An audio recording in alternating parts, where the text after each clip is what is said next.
গণভোট কোনো ব্যক্তির জন্য ভোট নয়।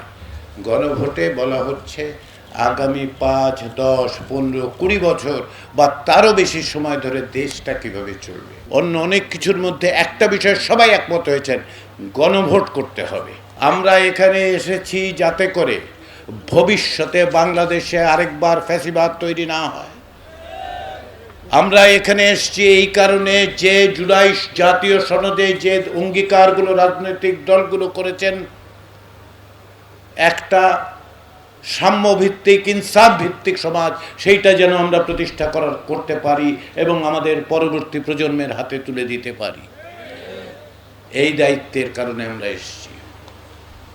জুলাই জাতীয় সনদ, তার ভিত্তিতে যে গণভোট, অনেকেই প্রশ্ন করেন গণভোট বিষয়টা কি, 35 বছরে দেশে কোনো গণভোট হয় নাই। গণভোট আসলে খুব সহজ বিষয়, সেটা হচ্ছে এটা একটা হ্যাঁ না ভোট। সানবিট সব দিবে সামাল।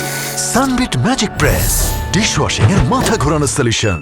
আমরা সবাই ভোট দেই, বিভিন্ন সময় ভোট দেই, সমিতিতে ভোট দেই, আমাদের ইউনিয়ন পরিষদে ভোট দেই, আমাদের উপজেলায় ভোট দেই। সেরকম একটা ভোট জাতীয় সংসদের সদস্য নির্বাচনের জন্য হবে, কিন্তু গণভোটও ওই রকম একটা ভোট, কিন্তু একটু পার্থক্য আছে।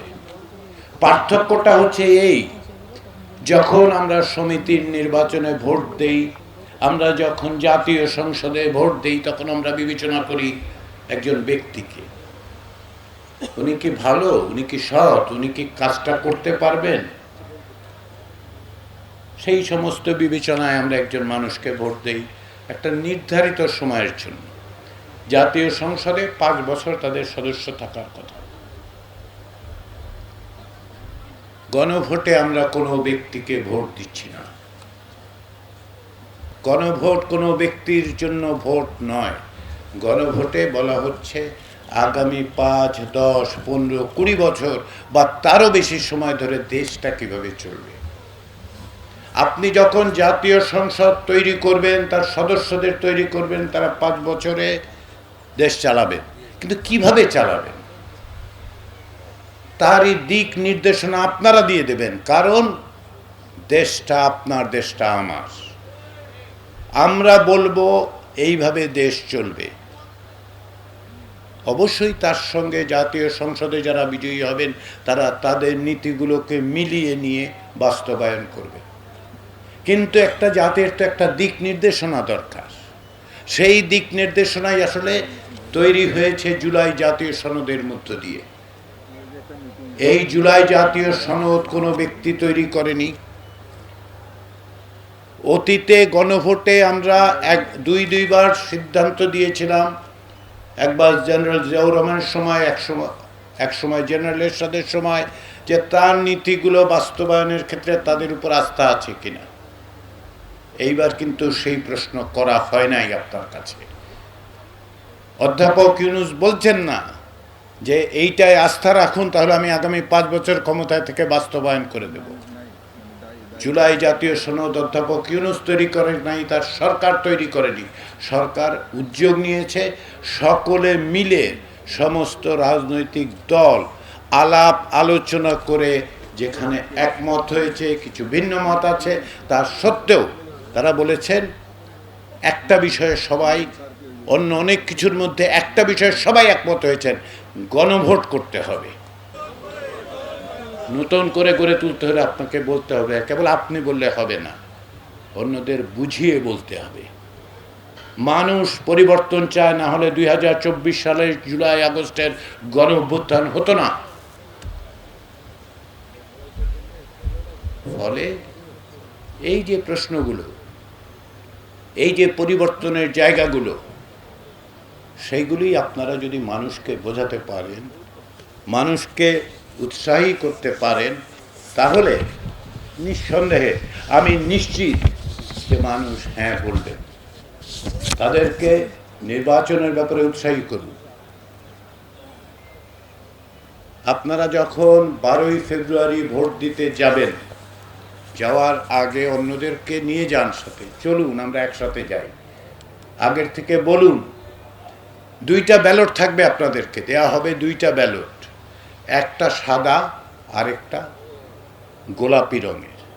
সাদা ব্যালটে জাতীয় সংসদের যারা প্রার্থী, দলের প্রার্থী, তাদের নাম থাকবে, মার্কা থাকবে। আপনার যাকে মনে চায়, যাকে যোগ্য মনে করেন,